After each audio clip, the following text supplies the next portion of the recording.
We wanted to, for Avid Rat Part 2, have it flying. We were waiting and waiting to have this thing actually flying so that we could post another video. Unfortunately, spoiler alert, it's not going to fly in this video. We're still waiting on a little bit of legalities, but we are getting so close. And it's been long enough, we decided to post an update of where we're at. So here's where we're at. Still a flyable aircraft, just not legal to fly yet. So my dad is actually the mastermind behind the project. This is his project. Oh, you probably can't see him because of the sun. I am the fool that convinced him to put a two-stroke engine in it. Lots of comments about the engine mount.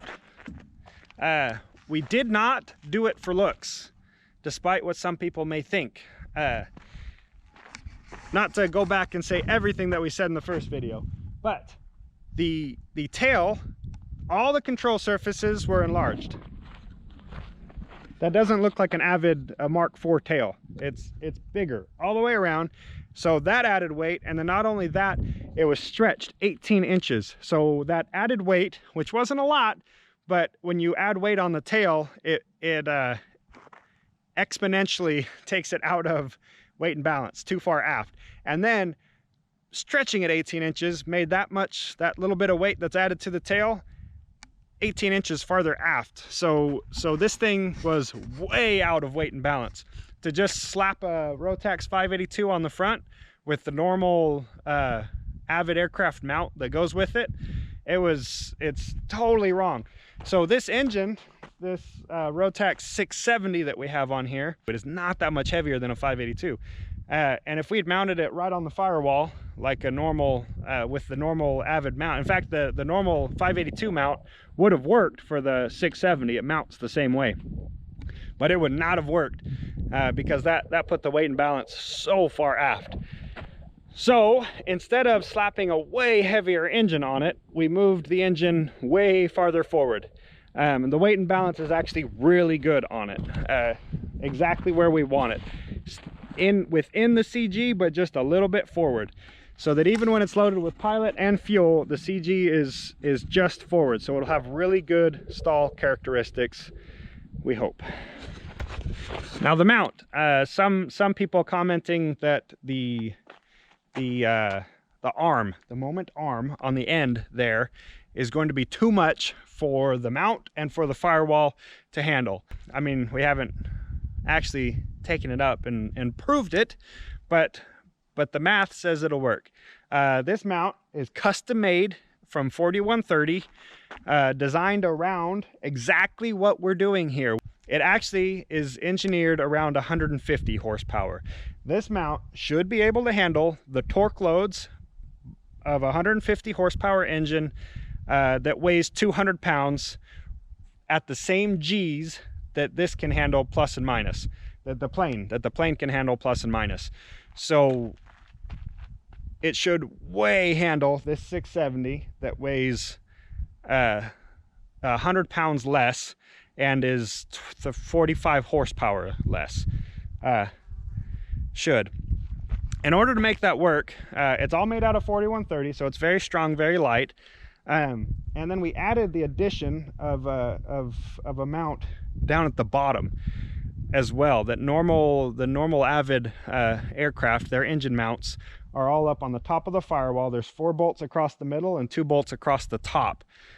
We added a triangle brace coming from the left side and from the right side, meeting in the middle with 2 bolts, two mounts there at the bottom. There's a bee bothering me. So a normal Avid aircraft has 6 mounts. This has 8 on the firewall, spreading it out across. In addition to all of that, an over-engineered engine mount, the addition of mounting points down lower on the firewall to spread the load out more. Each point on the firewall, each mounting point, has been reinforced as well. We took into account the moment arm that this generates, hanging this far out there, and it should probably be okay. So a lot of questions about, does the two-stroke scare us? We do recognize that two strokes statistically have more engine out, more abrupt engine failure. However, I think, our opinion, far too often in aviation, something gets a bad rap because of a few issues or issues early on. Something had a problem when it was first made, and before it was even able to work out those issues, it got a bad reputation, and now forevermore in aviation, it's dubbed unreliable or unsafe. The Cessna 175 that we fly around is a prime example of that. It is the geared engine spinning faster. It's an O300 that they geared, so it's a GO300, and it spins faster, giving it more horsepower. That's how they got more horsepower out of the Cessna 175. It was dubbed unreliable, unsafe, because it had engine issues. It was pilot error. Pilots thought that they could run the engine, save the fuel, because it increased the RPM and therefore burned more gas and decreased the overhaul time. So logic would state that if I just ran the engine slower, then my overhaul time would be longer and I'd burn less fuel. But the engine was engineered around spinning a certain RPM. If you slowed it down to what the normal O300 spins, it becomes a very unreliable engine if you run it at that RPM constantly. In fact, the POH says not to do that. So if you ignore the POH and run the engine at the RPM that the POH says not to run it, it becomes an unreliable engine, which is absolutely pilot error. It has served us very well and given us very few problems. We feel that the two-stroke has that reputation because early on, two-strokes weren't as reliable and had more engine failures, and they're also kind of prone to not being maintained as well because they need more frequent overhauls, more frequent inspections. But if you are doing those inspections and the light overhauls that the engine calls for and running it at the RPM that it calls for, it's actually a pretty reliable engine with a slightly higher chance of an engine out. But we are doing this in an Avid aircraft, not in a Lancer. The stall speed on this plane should be down around 30 miles an hour. So if I'm gonna experiment around with an experimental engine that we got out of a snowmobile and modified to go into an airplane, I'd much rather do it in a plane that has a really slow stall speed. Then we're hitting the ground at 30 miles an hour. Probably. We don't actually know what the stall speed is yet because this whole thing's just a great big experiment. One of the best updates that we have to offer is a totally sick decal.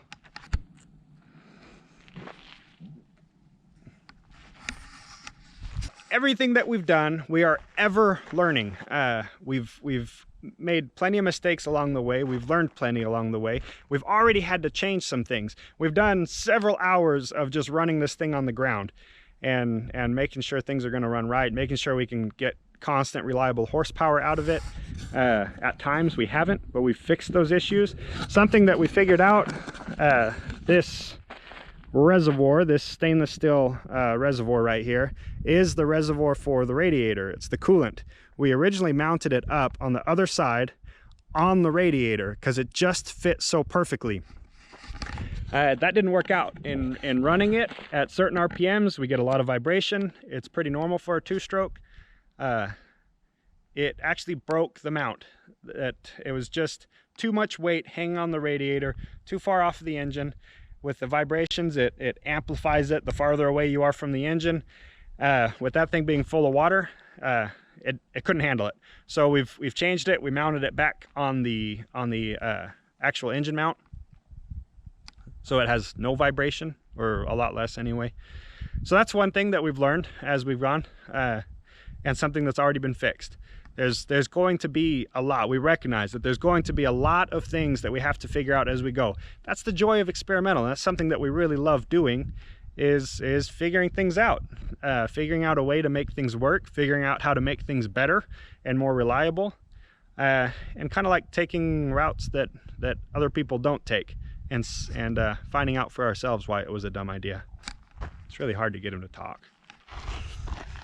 One of the things we want to do is put a little bigger tires on it. Not ready to modify the brakes at this point, so maybe just go with some 22s. It's got 606s on it. A look kind of wimpy, but we just want just a little bit more of a bush tire. So we're thinking maybe some 22s, but we'll see how that goes. What else? Thinking about putting a parachute on it. Mike Patey says it's okay. Other things that we had to do. We are trying to plan around having a cowling on this sometime in the future. Probably. The kind of rat look, what do they call it? Rat rod. The kind of rat rod look is kind of growing on us. But we still plan on doing a cowling. So we've tried to build things so that they would fit inside a cowling, which wasn't the easiest thing. We changed how the exhaust is routed. And we know that the two-strokes, the exhaust is important on a two-stroke. You can't just play with the exhaust on a two-stroke. It's tuned to the exhaust. The length of the exhaust, the rate of taper on the exhaust, it all matters. And then any bends that you put in exhaust is going to decrease the horsepower. So prior to us doing these modifications, this engine dynoed at 105 horsepower, which is exactly what it's supposed to be able to produce. Since then, we modified the exhaust. We haven't dynoed it after we did that. I'm sure that we're not quite at 105 horsepower, but we did our best to make it as smooth and not affect it as smooth. And we don't think we're going to lose that much horsepower from it. It was freaking loud, and we added a silencer on the bottom. We went back and forth whether to do that. And then after running it for a few hours, we decided we better do that because it's loud. It's loud. Oh, am I supposed to talk about it? I don't know. Say something. What am I missing? Carburetors, tuning. We've synchronized the carbs. We've run. How many hours have we run it? A lot of ground tests. Taxi. A lot of taxi tests.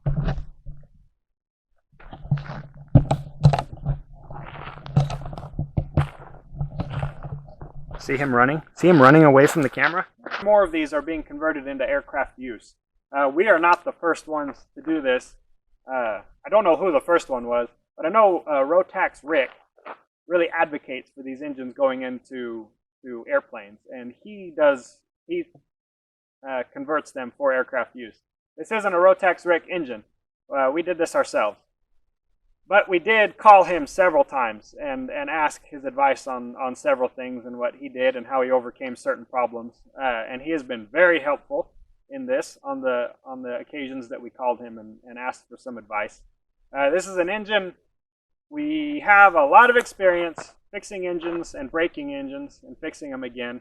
But we've never messed with a Rotax 670 before. This is our first one.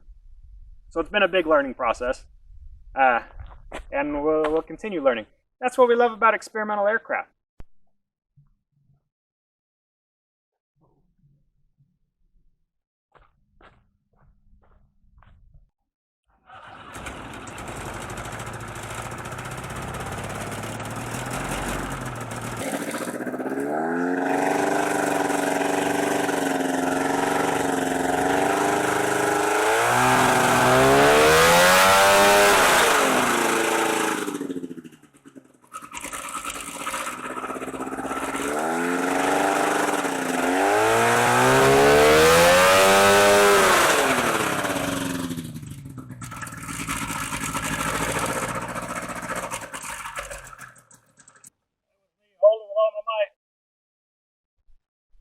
Alright, well, I guess that's it. No hair whip in this one. I tried to get him to do a hair whip, but he wouldn't do it.